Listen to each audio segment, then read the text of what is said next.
I heard there was a few teams that just didn't really stop too much, though. Yeah, well, at least on the men's side. Chase and Troy That's what I was thinking. have never stopped. Chase plays more volleyball than I think anyone on the men's side. Interesting. Because he practices in the morning, and then I'll go out and see him at like 4 o'clock playing fours with some random people, and that's like every day.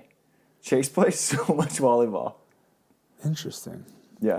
Bold strategy. Yeah. You know, I think he'd be more of the opposite. I mean, it's really a personality type of thing. It's like, you know, the Taylor crab, where we see Taylor out there playing sixes, fours, whatever, ace, all that fun volleyball or whatever. If you have the personality for it and you enjoy it, like, you're also thinking, okay, I'm getting reps. I'm touching the volleyball, so I'm getting better. But for a guy like Chase, like, how many jumps does that guy have on the hardwood on his knees, plus surgeries? I think he had a surgery or two. I think that's what ended his NBA career. And now he's just getting, like, for fun reps. And I know his strategy probably is, like, I'm going to go out and just get more touches than anybody this offseason and just be, you know, that much better going into the next year. It's just a different strategy than mine. We were practicing with them on Friday, and I was asking him about it. I was like, dude, you never really stopped, and you're always playing fours. And he's like, I just play until my body starts to, you know, get agitated, and then I'll stop playing, and then I play more. He's like, my body just hasn't been agitated since I started playing beach. Right. He's used to hurting for real. That's what it reminded me of when we had Dodd on the podcast, and because him and Hovland would go play in Italy for like 5 months, and then come back right when beach started, play beach, and then right when beach ended, they go back to Italy.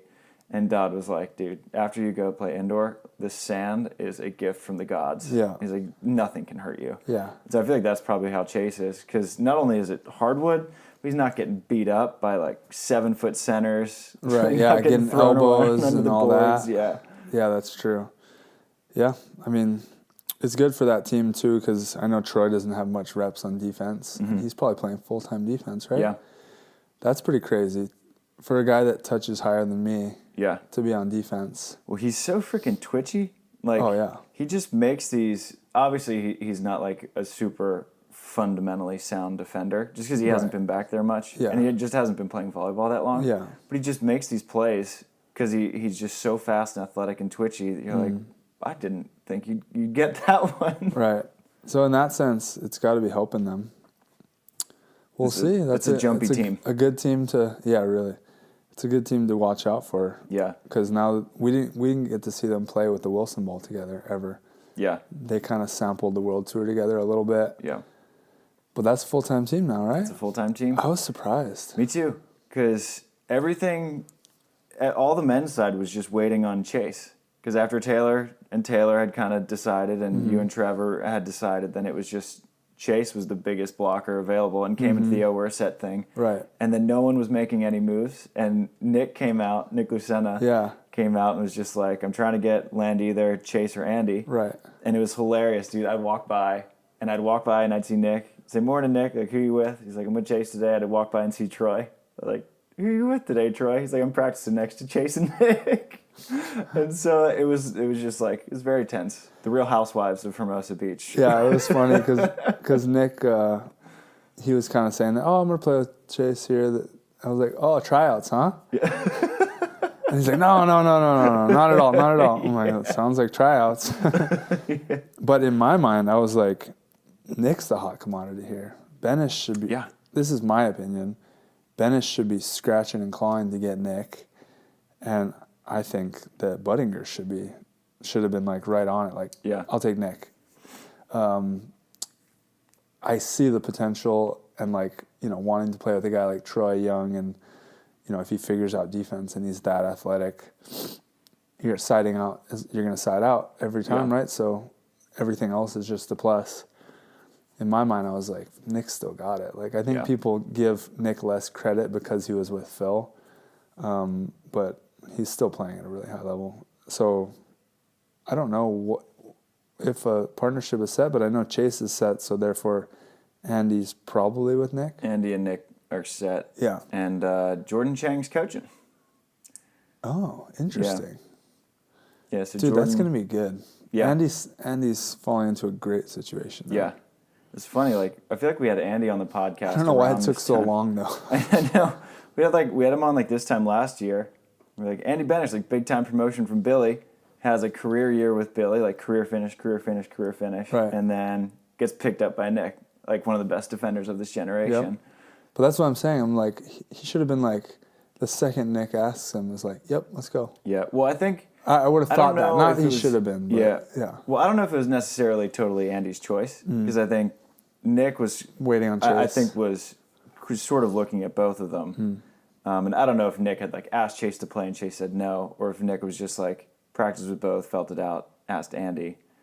So I don't know how it went. But, yeah, so Nick is with Andy, which is great for Andy. I think it's great for Andy, yeah. Yeah, and I think it's best case scenario. And he's, like, kind of bummed that he's not playing with Billy, because him and Billy were really tight. But yeah, I think, tough. like, you got to... Billy helped him get there. Yeah. It's just kind of how the veteran path goes, though, when you have someone who's trying to make it to that top tier. Billy's obviously in the top tier, but top. And Andy he's probably, him and Theo probably, the Chase maybe, but are the biggest blockers. I'd say Theo and Andy. Yeah, I think in terms of, like, who is the most intimidating blockers, it would be you, Theo, and Andy for sure, in terms of... Well, I'm just saying size, like, like ability to get over the net. Yeah. Like, those two get over further than me, I guess. And the other one would be Logan Weber, who is playing with your old boy, Johnny Hyden. That's what I heard. Yeah. Another thing I would think is great for Logan, like where he's at in his career. Luckily, I got Hyden about 5 years earlier. But I hope his hand setting's good. Or is he a bump chowder guy? He likes to bump? I think, who, Logan? No, yeah. Does Logan hand Logan set? hand sets. Okay, good, yeah. Now he does. Okay, good. Because it's hard to hit Johnny on those little shooty all over the place if you're not hand setting. Yeah, and him and Evan Corey, they had a good season last year, and they ran some fun stuff. And I mean, they won they were like the minor league champions of the AVP. Yeah. They won all the big minor league tournaments. And that's how they got into two of the main draws, is they won Wapaka to earn a bid to Manhattan, and then they won New Orleans, one of the two, to get a bid to Manhattan. Yep. And then they won, they beat me and A-Rob in Seaside in the finals there to get the bid into Chicago. Got you. Yeah, so... A lot of changes happening. Yeah, new names sliding up, like a lot of the same names, but new names sliding in a little bit. Old guys gone, Phil and Jake gone. Yeah. Finally. You've been waiting for this moment for I didn't so want long. them to retire on their own terms. AVP-wise, they didn't maybe, but internationally they did. Yeah. And Phil, he might not be done. We might see Phil on Phil will AVP. be out there. It'll be fun Phil, though, I think. Yeah. A very different Phil. Yeah. Good times. Yeah. I just had lunch with Therese Cannon and Sarah Sponsel, who's the new team. Right. Our women, so Therese and Sarah are going to start, they're like number 7. They're high. Because Sarah has so many points. They're a 7 seed? Or a 7 I think so. That's rank? What? That's what they kind of estimated. I'd have to double check. I haven't fact checked that one. So they're a top team? They'll be in Elite 16. Sponsel and Cannon of the U.S. is top team. But I don't know if they're above Kelly and Betsy. Oh, I don't know how many points Betsy has because they're still figuring out the pregnancy points. Oh, Betsy's got pregnancy points? Yeah. So she played a little already. Yeah, but she only 2 events. And then, she would need to see if she gets 100% of her best 2 events from before, or just, I think, 75. Yeah, I thought it was 75. And so I think that they're still figuring that out. And then who do we got? And then it would be Sarah Hughes and Kelly Kulinski. Would that be 3? Do you think they're in the 16? Well, I don't know I don't think they'd be in 16, right. but would that be our third ranked yeah, team? I guess. If April's not playing international, right? Which it sounds like she's taking a break from international, and playing domestic with Emily Day. Oh, really? Yeah. Great. So, which seems like it's Day's worked out for everyone. Jackpot. Yeah. So it's been a pretty crazy couple weeks. All the partnerships seem to be solidifying. Right. And I think Emily Stockman, from what I've gathered, is playing with Megan Kraft. Ooh. Yeah. Stockman with Kraft. Interesting. But And the cool thing about that is that college players can't play AVPs during season, but they can play World Tour because you're representing the U.S. So they have a compliance exception for that. So Megan, I didn't realize that. Yeah, so that's why Tina's she was able to kind of do half and half, and Sponsel when she was at UCLA, right, was able to play some. Gotcha. So Emily and Megan could start. She's good. I played with her really in my USC Legends tournament. We took it home. I should have set her more though. I had Tony Torelli on the outside, and then some 6'9" guy from the indoor team on the other side. So, but she was scooping. Helpful. She's so good. She's so good. Yeah. She's awesome. She was standing in there with the guys. I set her match point 1, and she just put her down. And she's solid. So a lot of good teams. And then what I think that Kristen Nuss and Taryn Cloth. Oh, they got to be the. So they stayed together, but they had 0 points. Right. AVP, they're the favorite. Yeah, AVP. FIVB, they're unranked. Yeah.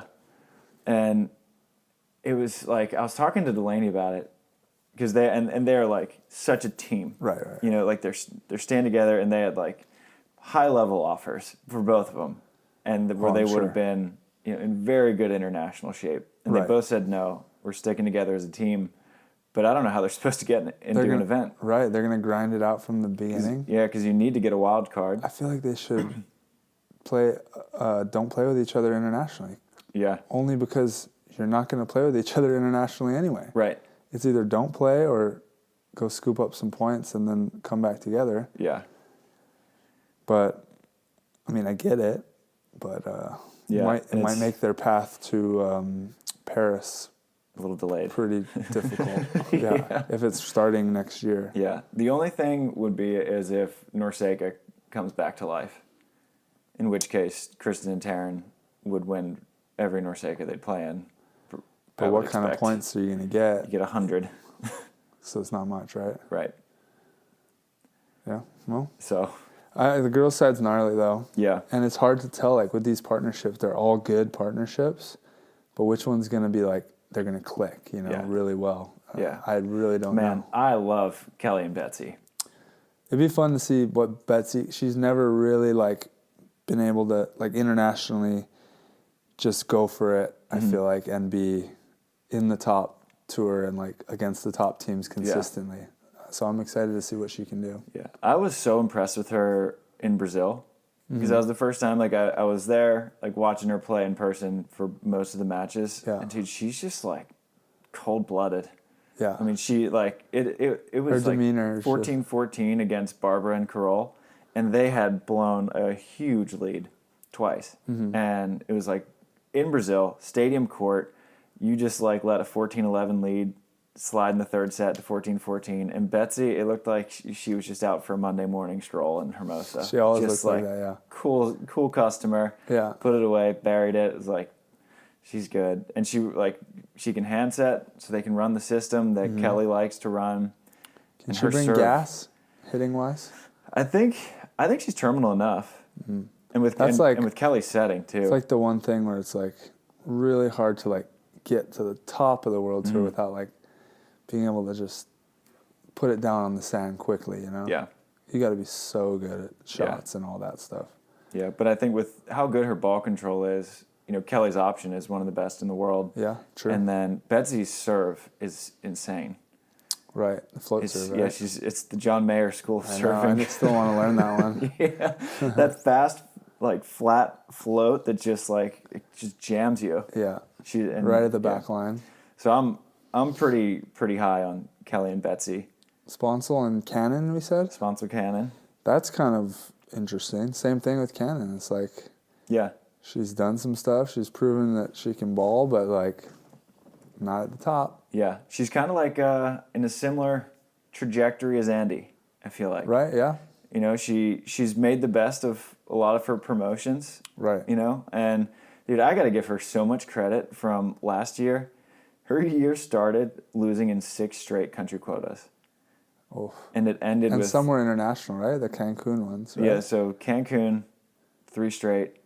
And then she went to Stade, followed by Rwanda, and lost in both. And then there was one more that she didn't make it out of. And then she took a 9th and a 2-star, silver.